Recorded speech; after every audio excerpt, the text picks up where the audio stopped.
happen ṣẹlẹ̀ ṣé bí bàbá wa onírìṣà kẹ́sìn ọba kó jẹ́ kó pẹ́ẹ́pẹ́ẹ́pẹ́ o bàbá ìrùkẹ̀rẹ̀ kó jẹ́ títí kó dọ́kíní ọdún ifá tí wọ́n ṣe kọjá láti rí tí bàbá ti sọ̀rọ̀ tí wọ́n dẹ̀ ké gbàjarè pé gbogbo ẹ̀yin oníṣẹ̀ṣe pátápátá iyán ti dàtúgún ọbẹ̀ dàtúnṣe. Mo bá wọn wà lára àwọn tó gbé fídíò yẹn àbí ó ti gbàgbé ni last week ló ìṣẹ̀lẹ̀ ọ̀rọ̀ yẹn ti ń wọnú ara wọn ni mo ní etí tó gbà lọ́ngbà yẹn ẹ ní láti gbọ́ àbọ̀ ibi tí ọ̀rọ̀ yẹn dé dúró. Àwọn oníṣẹ̀ṣe náà ti wá ṣe kí ni wọ́n ti jẹ́ bàbá wa onírìṣà wọ́n ti jẹ́ wọn ní ipe bẹ́ẹ̀ ni o àwa náà a mọ̀ wípé a ní láti fi nǹkan ìṣẹ̀ṣe ká fi pàdé àwọn ọmọ olóbùkù wọ̀nyí ṣùgbọ́n a rí àwọn kan láàrin wa níbi tá a ti ń wá solution ó ti ẹ̀ máa ṣe kò ní ṣe ti ẹ̀já dánwò náà ṣùgbọ́n a ti rí àwọn ọmọ àlè àárín wa kan wọ́n ti bẹ̀rẹ̀ wọ́n ní rán ni ẹ̀já sáré débẹ̀ pa kí tó gbé fídíò wọlé fún yín. We can fight terrorists with juju. Yoruba monarchs agree with Ooni of Ife. Bẹ́ẹ̀ ni. However, some residents dismissed the claim of ancestral power by the Ooni of Ife. They argued that such power have no place in this modern day of AK-47 rifles and atomic bombs and wonder why such powers have not been deployed when terrorists have for several years been operating from the forest in Yoruba land. Rising to the challenge, Yoruba traditionalists and monarchs agree with the Ooni of Ife, insisting that they had their potent traditional powers to protect their land and that they were ready to do so. They said all they needed, however, was for the government to give them the necessary support. According to them, they resort to the use of traditional powers in this modern day of technology and artificial intelligence was because of their helplessness in the face of insecurity that has ravaged their land. They lamented that as armed herders were destroying their farmland with impunity. Their people were being abducted for huge ransom and in some cases killed by the terrorists, while the government they look up to discharge its responsibility of protecting them as demonstrated is incapable of doing so. They therefore have no choice than to go back to the old ways of protecting their community as handed over to them by their forefathers. The Olojudo of Ido and former chairman Ekiti State Council of Traditional Rulers Oba Ayorinde Ilori Faboro said traditional spiritual means could be used to tackle insecurity and such power remains effective when properly applied. Our native means are very potent and effective for people who know how to use it and where to do the original thing. Lọ́rọ̀ kan ṣá, ọ̀rọ̀ yẹn ti di woro sí woro láàrin gbogbo ọmọ kó o tún ajíire báyìí. Ìgbà tí bàbá Ọọ̀ni pé àwọn èèyàn àwọn oníṣẹ̀ṣe ti jẹ́ bàbá ní òó wípé tó bá ti yé eégún bàbá Ọọ̀ni ó ti yá ọ̀rẹ́ àwọn náà ó ti wá tó àsìkò sìn ẹni tó lóyin àtàpá àsìkò ti tó ẹni tó lẹ́yìn àrá wọn ní ibi tán bá rán àrá sí pẹ̀lú orúkọ kò ń ṣìnà àyìn alára ẹ bá wa pé ààrẹ òpìtàn of Ìbàdàn ẹ bá wa pé ó lóun lára tó dájú gbogbo ẹ̀ la máa kó papọ̀ níbi tá a bá dé ṣùgbọ́n tẹ̀lé mi wá wo fídíò náà. ẹ̀yin Ọ̀yọ́ state ẹ rò pé lọ́pọlọ ẹ̀yin ọmọ Ọ̀yọ́ state ẹ wọ́n àwọn bàbá yín nítorí wọ́n máa create kalẹ̀ tí ó bá fẹ́ fọ yín ní future oníkan create o nítorí bá create tó máa avert future yín ẹ wọ́n ní wọn kàn máa create ìgbà tẹ kidnap àwọn ọmọ yẹn ní school ní bẹ́ẹ̀ lọ́jọ́ sí ẹ béèrè gbogbo tẹ́ fẹ́ àtọwọ́ ẹ dẹ̀ lẹ fẹ́ kí serial law ẹ fẹ́ kó stand ní Ọ̀yọ́ state ìgbà tí state governor of Ọ̀yọ́ state ò agree wọn san lásán wọn san anything but wọ́n gba àwọn ọmọ yẹn jáde lágídí lánàá ẹ dẹ̀ tún invite Gumi Sheikh Gumi ẹ invite wá sí Ìbàdàn ẹ debate ẹ sọ everything tán but lórí debate ni pé ẹ fẹ́ kí serial law ẹ fẹ́ kó stand ẹ mú pt serial law tán gbé lọ sí Kwara state ní last year tí Kwara state yarí pé àwọn ò fẹ́ ẹ jẹ́ kí ṣe ọkàn fún yín ìgbà tí ààyè ò gbà wọ́n mọ́ ní nọ́ọ̀tì ẹ wọ́n á wò pé ìka wọn ẹ̀ ń ta lẹ̀ Yorùbá ẹ jẹ́ kí n gbé yín débẹ̀ pẹ̀lú tó ń ṣẹlẹ̀ lọ́wọ́ ní nọ́ọ̀tì sí bandit wọn lọ kidnap àwọn ọmọ Boko Haram ṣe àwọn Boko Haram bá wọn náà o wọn bọ bẹ́ẹ̀sì wọn lọ ìyàwó náà dẹ̀ lọ kidnap àwọn ọmọ wọn after gbà tán kidnap àwọn ọmọ bandit yẹn tán wọn á tún padà sí bẹ́ẹ̀sì wọn again yẹ wọ́n dẹ̀ make sure pé wọ́n pa gbogbo wọn live and direct yẹ wọ́n pa wọ́n live ẹ̀yin Ọ̀yọ́ tán bá kidnap ti yín àwọn onílọ̀kù fún òkè àwọn máa yé èèyàn àrí ẹ má wọ̀rí ẹ wọ́n àwọn bàbá yín ní táwọn bàbá yín bá máa create tó máa vet future yín ẹ wọ́n nu gbogbo mí tí ó sì mí tí orí burúkú tó bá yẹ máa pariwo state government ìgbà táwọn bàbá yín tán wúwà òfò ẹ lè máa ṣépè fún state government tí ò bá mọwọ́ mẹsẹ̀ yẹ nínú gbogbo rògbòdìyàn èpè ò lè mú.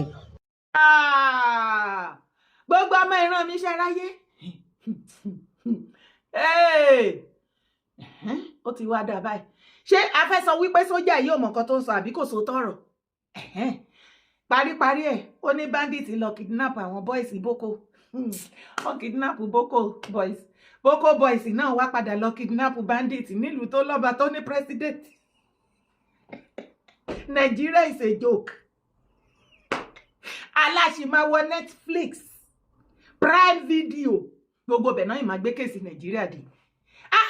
Terrorist kidnap ara wọn lẹ́wọ́ ní káwọn eléyẹ̀mí àwọn èèyàn àjọ wọn lójú náà. Ẹ̀yin tẹ́ bá súnmọ́ bàbá Tinubu ẹ bá wa bẹ̀ wọ́n. Ẹ ní kí wọ́n dúdì ní fún kó jẹ́ kí ojú powerful message ní ojú àwọn nọ́dánà máa bọ̀.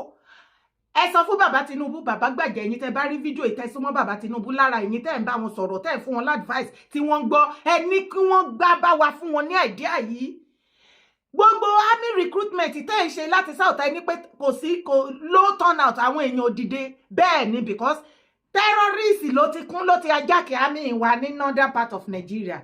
Ṣé bẹ́ẹ̀ ọjọ́ mẹ́ta ní Zamfara governor tún ṣe release 720 àbí more than that repentant Boko Haram tọ́kọ̀ wọn sí inú army.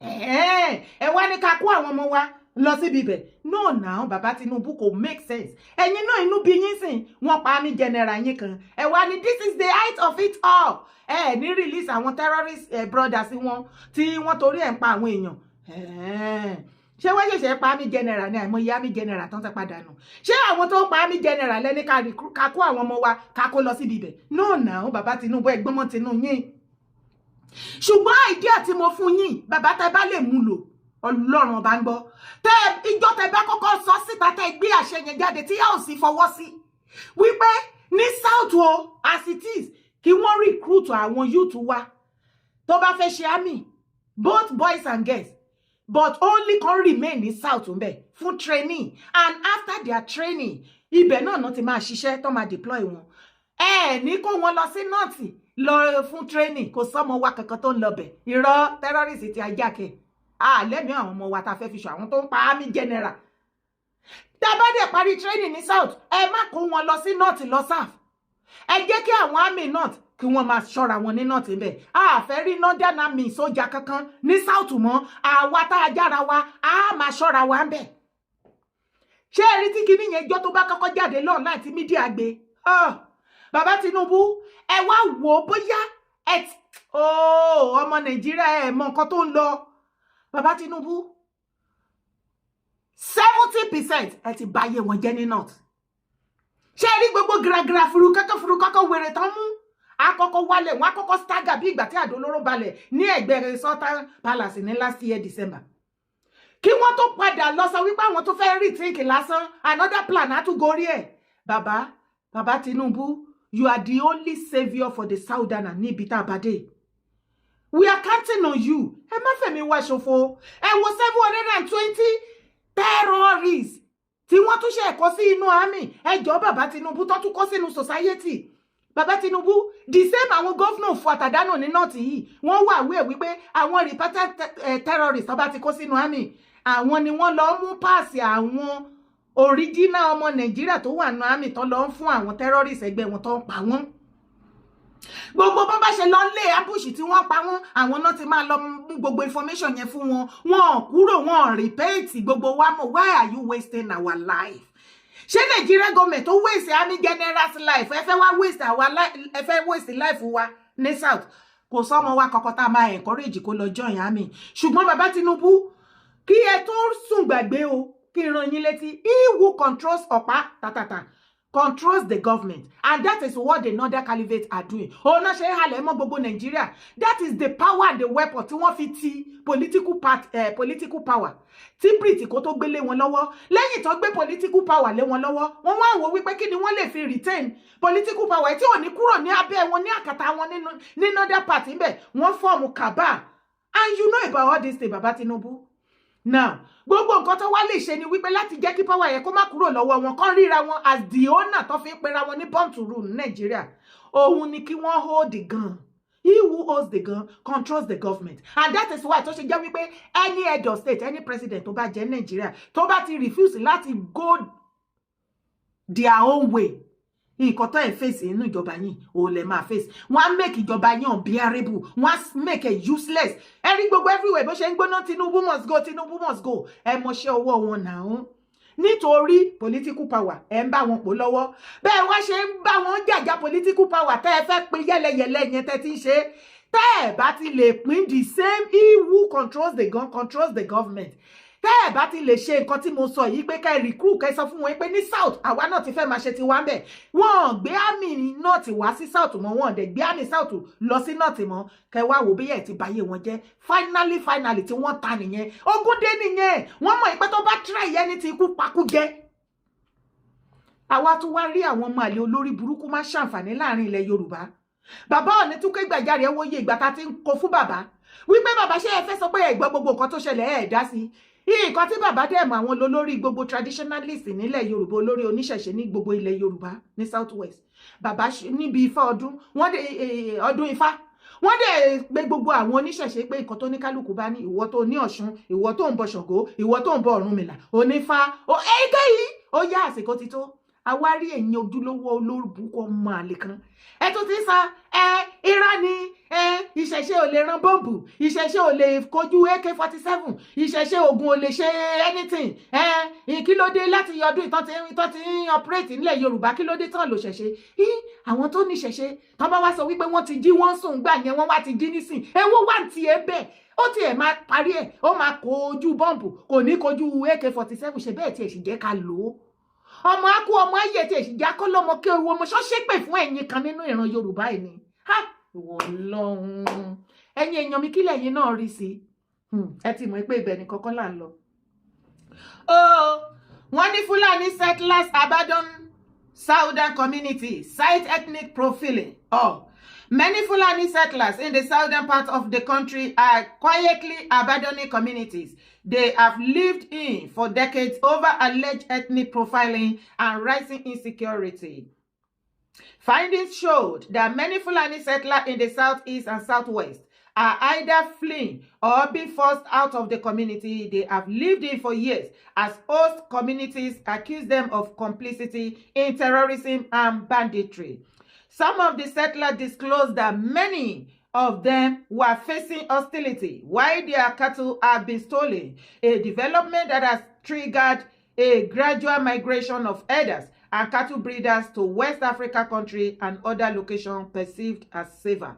Lọ́rọ̀ kan ṣá ohun tó ń jẹ́ kó yé wa tèmi ń bí sí ni wípé ẹnu ọjọ́ mẹ́ta lórí ọ̀rọ̀ Ọ̀yọ́ tó ṣẹlẹ̀ tí gbogbo everybody ti bọ́ sí tatúyáyá mo dúpẹ́ lọ́wọ́ gbogbo ẹ̀yin original ọmọkọ ilẹ̀ Yorùbá tí ẹ jẹ́ kí ẹ gbàgọ̀jẹ̀ tí ẹ jẹ́ kí àwọn kan máa sọ wípé Fúlàní kan ó ti pẹ́ tó ti ń gbé bẹ̀ kò lè ṣe nǹkan kan ṣebí lára olórí àwọn Saki Fúlàní ní Ògùn òun làwọn ọmọ ẹ̀ ń practice kidnapper tó ń jọ ń gbowó ńgbà tán lọ ilé ẹ̀ tán bá àpò tán lọ fi san owó tó sọ pé òun ò mọ̀ pọ́n sì ń ṣe àtijọ́ táwọn ọmọ ẹ̀ ti ń ṣe ṣé ó bọ́ síta kó sọ̀rọ̀ ìwọ wá sọ wípé àwọn tó ti ń gbé látọ̀dọ̀ yín láti yọdún yìí ẹ mọnú wọn ẹ mọra wọn àwọn tó máa pa ẹ́ òun ló ń wò yẹn ṣùgbọ́n kí àlàyé mi kó lè yẹ kó lè mọ̀ wípé Fúlàní ní agenda burúkú lọ́wọ́lọ́wọ́ gbogbo tactics ọ̀nà tó tún fẹ́ gbé gbà gbogbo new plan àti strategy tí àwọn Fúlàní olóbùkù yìí tí wọ́n tún gbé kíní gbà wá fi ti ara ẹ̀ gbọ́.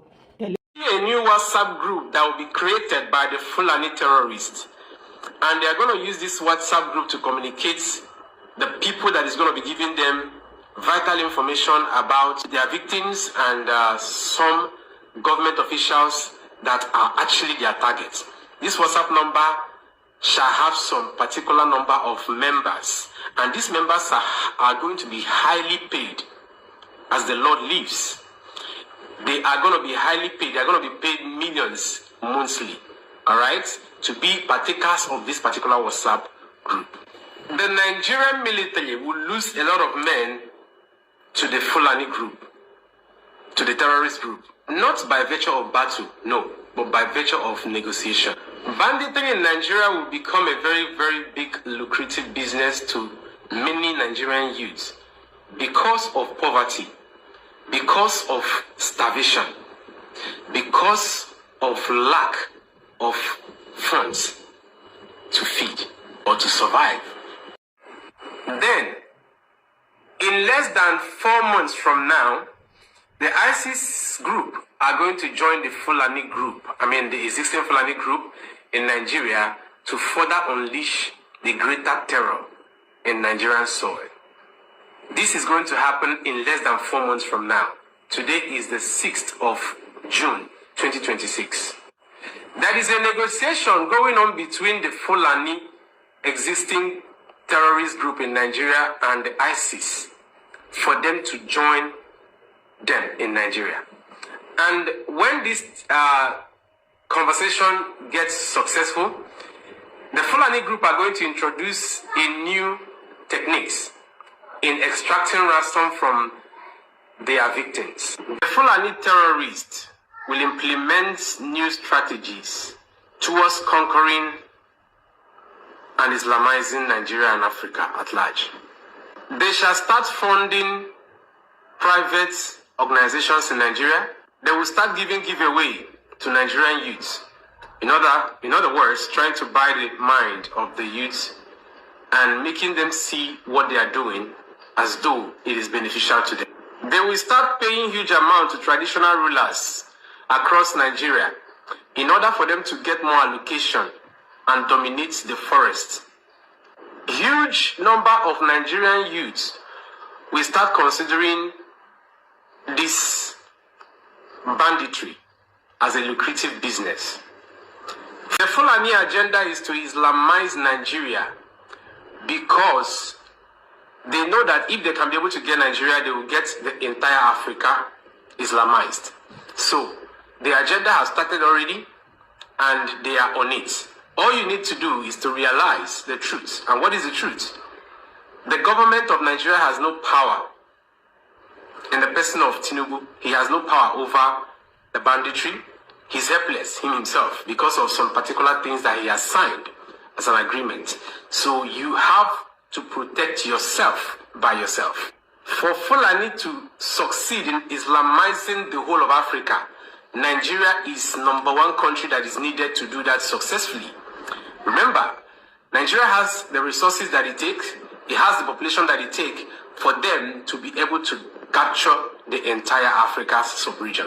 So for this reason, every African country should be able to support Nigeria in fighting the battle against terrorism, the fight against the headers, the fight against the Fulani headsmen and the terrorism that they are unleashing in the lives of Nigeria. Because if you feel you are safe from Fulani as other African country and it does not concern you, it is going to concern you. It's a matter of time. Ọ̀pọ̀lọpọ̀ gbogbo information ló ti gbọ́. Kò sí àṣàdànù gbogbo information. Ṣé ẹ understand àlàyé brother wa yẹn? Ẹ jẹ́ a dúró dédé, ẹ jẹ́ a múra wálẹ̀. Ní àfikún fídíò yìí, from a reliable source, mo fẹ́ kó farabalẹ̀ kó gbọ́ information yìí. Ǹjẹ́ ẹ jẹ́ mọ̀ wípé ọ̀pọ̀lọpọ̀ àwọn terrorists yẹn tí ọwọ́ bá bà, wọ́n máa mọ̀ fúnra lára wọn surrender. Àṣírí ló gbọ́ yẹn. Yes. Wọ́n máa ń jẹ́ kí ọwọ́ àmì kó bà wọ́n, kán kó wọn lọ sínú prison. Àìmọye tó wà ní kirikiri àti bẹ́ẹ̀ bẹ́ẹ̀ lọ. iṣẹ́ náà lọ ṣe nínú bẹ̀. ṣó fẹ́ gbọ́ wọ́n ní gbogbo terrorist tó wà ní àwọn big prison they are enjoy the best of life ńbẹ̀. wọ́n ní phone wọ́n ní everything. As a matter of fact lára àwọn tó wà nínú ìjọba bàbá Tinubu tó take a solid post ńbẹ̀ ó wà lára àwọn tó sponsor àwọn people yìí according to the information tó dọ́dọ̀ mi. tí wọ́n send owó sí wọn ní inú prison bẹ́ẹ̀ ẹ mọ̀ nǹkan táwọn terrorist yẹn ṣe inú prison wọ́n kó wọn papọ̀ pẹ̀lú àwọn wọ́n wà nílẹ̀ Yorùbá báyìí ẹ jẹ́ ká sọ ti ilẹ̀ Yorùbá. àwọn ọ̀pọ̀lọpọ̀ ọmọ Yorùbá tó jẹ́ pé innocent soul wọ́n ní orí yeye ní mògùn àìṣẹ̀ ló pọ̀ àìmọye tó rẹ́wọ̀n he tó ń jù sínú ẹ̀wọ̀n tí ò ṣe nǹkan kan tó jẹ́ wípé àwọn tó rojọ́ mọ́ wọn tó parọ́ mọ́ wọn alágbára ni wọ́n tó agbára wọn ju ti àwọn tó wà nínú ẹ̀wọ̀n lọ tó parọ́ mọ́. ọ̀pọ̀lọpọ̀ àtẹ̀yí tó jẹ́ ọ̀daràn fúnra lára ẹ̀ tó yẹ pé ibẹ̀ ni lọ́rọ̀ kan ṣá wọ́n jẹ́ kó yé mi wípé àwọn terrorist wọ́n jọ ń kó wọn papọ̀ ìmíì wà tọ́jọ́ wà nínú yàrá papọ̀ níbibẹ̀. nínú ibi tó ti jọ fọ̀rọ̀ jomi tó rọrọ̀ àti oríṣiríṣi àwọn tó máa wá ń pè wọ́n visit àti the kind of life tí wọ́n live ń bẹ̀ náà fi mọ̀ wípé ìṣe ni wọ́n rán wọn wá wọ́n mọ̀ọ́mọ̀ jọwọ́lẹ̀ fún àmì Nàìjíríà tẹ́ bá ń gbọ́ tí àmì Nàìjíríà sọ pé ọwọ́ wọn ba large scale of terrorist kìnìkan wọ́n mọ̀ọ́mọ̀ jọwọ́lẹ̀ ni láti ṣe kí ni rẹ́rẹ́ ti rún nǹkan ti ṣẹlẹ̀. wọ́n ń jẹ́ kó yé mi wípé ọ̀pọ̀lọpọ̀ ọmọ Yorùbá tó jọ kó papọ̀ ní South West àwọn terrorists yìí wọ́n á bẹ̀rẹ̀ sí ní brainwash wọn. ṣé mọ̀ pé majority wọn tó bá máa release wọn lọ́dọ̀ wa nílẹ̀ Yorùbá talẹ́ni náà tó fẹ́ bá ex-convict ṣe àdúgbò wọn á sá fún ẹ ẹbí á sá fún ẹ ọ̀rẹ́ á sá fún ẹ ojú burúkú náà fi máa wò ẹ wọ́n á stigmatize ẹni kọ́lọ́n kó ṣàánú àfẹ́lẹ́ tó yé àsìkò ibẹ̀ bí yá ojú àti wá máa là díẹ̀díẹ̀ ní ìgbà yẹn. ṣé wá rí majority àwọn tó bá pàdé yìí nítorí àwọn náà ti mọ̀ pé tó bá máa padà dé wọ́n máa stigmatize ọ̀rọ̀ prison mọ́ wọn ni. àwọn terrorist ti ń brainwash wọn wọ́n á ti fún wọn ní telephone number other terrorist tí káyọ̀ lè mọ ogun tó ti jà nílẹ̀ Yorùbá ọ̀pọ̀lọpọ̀ ex-convict àwọn ni wọ́n operate kidnapping nílẹ̀ Yorùbá nísìnyí tó ti lọ join jihadist that ti become jihadist rẹ́rẹ́ ti rún. wọ́n á ti fún wọn tó bá ti fẹ́ fi wọ́n sílẹ̀ àwọn gótù máa ń bá wọn rìn bẹ́ẹ̀ pé kí wọ́n lè fi wọ́n sílẹ̀ because wọ́n ti corrupt mind wọn. wọ́n á fún wọn ní telephone number terrorist tó máa pè tó bá ti release wọn tó máa lọ gbowó tó máa initiate wọn tá fún wọn ní training àti everything. wọ́n á fún wọn ní huge amount millions of naira pé tó bá jáde kó lè rówó ná. jọ ex-convict wo lórí tó máa fún ní irú àǹfààní bẹ́ẹ̀ tó bá jáde tó padà sínú society kò sẹ́nibọ̀dì tó ready láti help àwọn family gan sá fún ẹbí sá fún ọ̀rẹ́ sá fún ibi iṣẹ́ wo ló fẹ́ employ wọn. ká tó díjú ká tó là telephone number ti terrorist fún wọn wọ́n ti pé àwọn terrorist tó kù wọ́n ti lọ meet wọn àwọn náà ti bẹ̀rẹ̀ iṣẹ́ òun lẹ̀ rí lọ́wọ́lọ́wọ́ tó ṣẹlẹ̀ yìí ṣe rí àwọn tó ṣiṣẹ́ yẹn lọ́yọ̀ọ́ I can bet it with you pé àwọn ex-convict ó wà bẹ́ẹ̀ ọmọ Yorùbá bẹ́ẹ̀ ni mo sọ fún yín. àwọn tó gbé àbúrò pẹ̀kẹ̀lẹ̀ mess ṣebí pa náà ní ó wà lára wọn àwọn tó kù nǹkan àfẹ́mọ̀ wọ́n ti dìjọ ń ṣiṣẹ́ papọ̀ ogun ti dé. ṣebí gbàlàyé brọ́dà wa yìí ṣé àlàyé yẹn yé ìwà tèmi dáadáa ó máa yé wa. ó ti di dandan kọ́ nípa ó ní láti kọ́kọ́ kọ́ńkà Nàìjíríà kọ́ lè rí every other part of Africa country láti kọ́ńkà. This is their plan. lára plan yẹn yàtọ̀ fẹ́lẹ̀ tí mo sọ fún ẹ òun náà ni brother yìí sọ wọ́n á máa ṣe give away online ṣé bó ti rí kán ti ṣe give away àbò fẹ́ sọ pé ò kì í rí wọn lórí TikTok tí àwọn ọmọdé ẹ̀yin ọmọdé sì kí ló ṣe yín ẹ̀yin òbí ọ̀pọ̀lọpọ̀ yín ti kùnà lórí àwọn ọmọ yín o ẹ ò lẹ́nu ẹnu yín ò tọrọ lórí àwọn ọmọ yín nígbà tó jẹ́ pé ọ̀pọ̀lọpọ̀ ẹ̀yin òbí ẹ ṣì young ẹ yìí lè máa ṣe one or two things ṣùgbọ́n bùkátà yẹn ti gbé lórí àwọn ọmọ how do you want that children to respect you ẹ lè command wọn ẹ mọbi tó ti ń rówó àwọn náà ń bọ yín àwọn náà ṣe oríṣiríṣi ẹ ní oore ọ̀fẹ́ láti lè sọ pé ọmọ mi kí ló ń ṣe. àwọn ọmọ ti gbàyà láyà yẹn ti kùnà níbi tí ọ̀lẹ ti báyé yín jẹ́ tó jẹ́ pé patí nìkan ni majority yín wálé ayé wá ṣe mí ní ká má ṣe patí ṣùgbọ́n kí ló dé tó jẹ́ pé patí nìkan lẹ máa kà yín lára tí ìgbésí ayé yín ò kà yín lára. àìmọye àwọn ọmọ yín ẹ̀yin òbí ló ti become a criminal especially ẹ̀yin tẹ́ bá lọ́mọ tẹ́ mọ̀ pé ó ti ní problem tó ti lọ sẹ́wọ̀n rí kó tó tún padà. lára àwọn tó ti lọ sẹ́wọ̀n tó padà òun náà máa padà láwọn ọ̀rẹ́ láàrin ìgboro á kó wọn kúnra ṣe mọ̀ pé ogun ti dé báyìí. Ìgbà tó rí wípé àwọn Fúlàní tó bá wọ ilẹ̀ Yorùbá wàhálà yẹn máa pọ̀ wọ́n rí pàgbára wọn ò ní fẹ́ gbé wọn wá ti wá ń ṣe kí ni wọ́n ti involve wọ́n ti initiate àwọn ọmọ wa. Ogun ti dé kò sí yahoo kankan mọ́ tó bá lọ́mọ tó sọ fún ẹ pé yahoo lòun ṣe irọ́ ni kidnapper ni. Rẹ́rẹ́ ti rúnlẹ̀ Nàìjíríà ó ti rúnlẹ̀ Yorùbá ogun ti dé báyìí. Ó yìí máa tó stage kan bí táwọn bá lọ yìí street by street wọ́n máa plan láti para wọn wọ́n máa dira wọn gbé ẹ̀dẹ̀ mọ̀rọ̀ Yorùbá ẹni tí Ọlọ́run ó ti dójú ẹ̀ báyìí sórí gbogbo àlàyé àtàṣírí tí máa yẹn tú tó kò sí wàhálà ibẹ̀ ni kọ́kọ́ la tún yìí lọ ẹ jọ̀ọ́ ṣé lóòótọ́ èmi rò ìpọ́nà ti ré ẹ̀gún kúrò lórí Yorùbá torí ọ̀rọ̀ ìṣẹ̀lẹ̀ tó wá ṣẹlẹ̀ sí Yorùbá yẹn ó wá dàbí ó ti fẹ́ máa jọ mọ́ èpè ṣé wọ́n rá iye wa iye Yorùbá ni àbí bẹ́ẹ̀ náà láti wá dèdèrìn tá a gọ̀ tá a wá datọ́ lẹ́nu bọ̀yọ̀ torí ọ̀rọ̀ yẹn ò fẹ́ yé mi mọ́ nọ́dánà amúyán fọyín létí sọ́tọ̀ afọyín létí sósìn ibò àtúndí akíkì yín lẹ́nu ẹ̀ náà ẹ̀ máa ṣe bí dìdìrìn tí ò bá wá jẹ́ bẹ́ẹ̀ ọmọ Yíbò ń gbé ẹ̀yin Yorùbá ní condition against presidential election come 2027 nǹkan ti ṣe Yorùbá ṣùgbọ́n kí tó kà fún yín ẹ wá wo fídíò.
Ethiopia nìyẹn o ẹjọ́ ṣé kíkídé ọmọ Yíbò lọ́pọ̀ tó bẹ́ẹ̀ nínú prison nǹkan ṣe ẹ wá gbọ́ nǹkan tí àwọn ń dìgbò Lagos State tán gbé yín ní condition ìyẹn ọmọ Yorùbá lórí ilẹ̀ bàbá yín ọ̀ọ́bì yín àsọfún yín àbòsí àtọ̀tẹ́ máa tẹ̀yìn rì ó ti ń tẹ̀yìn rì báyìí sìn.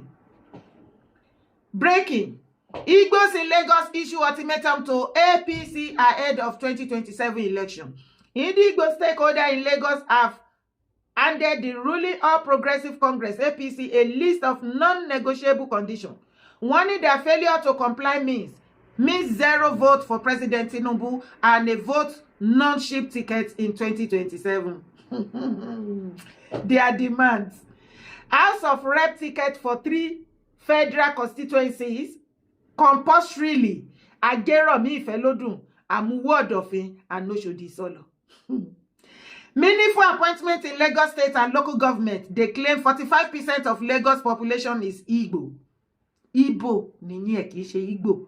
Igbo. A level playing field for election and governance. They must be allowed to contest for all elective position councillors, local government chairman, and governor. Stop demolition of Igbo-owned properties, 30-day warning issued. Guarantee security for Igbo lives and investments. Level playing field, no voter intimidation or harassment during election, and a list of other conditions. They warn that Igbos will vote out APC in Lagos and vote in whosoever they want. Igbos are now boldly threatening the landlord with an eviction notice in his own facility. Igbo wọ́n ní ẹ̀yin ọmọ Igbo ẹ ti ṣe bẹbẹ ńlẹ̀ Yorùbá o. Ẹ wáyé yín ẹ̀yin ọmọ Èkó wọ́n lè gbá gọ̀jẹ̀ àṣẹyìn gangan ní gọ̀jẹ̀. Nǹkan ti ṣe yín gan ni ọ̀rẹ́rẹ́ ti rún mọ́ yín lára lẹ́kọ̀ọ́ tí bá tún rí ẹ̀yin ọmọ Lagos àtẹ bá tún lé ẹnu lórí social media máa gbé yín ré. Torí Yorùbá ẹgbẹ́ yín nìkan lẹ lè halẹ̀ mọ́. Tẹ́ bá rí Fúlàní họ. Ọmọ Yíbò ló ń kan yín kó. Bàbá Tinubu family ọ́bì. Ṣé ẹ ráyé? Ọ̀tẹ̀ ò dáa, àbòsí ò lérè. Mi ìrírí eléyìí.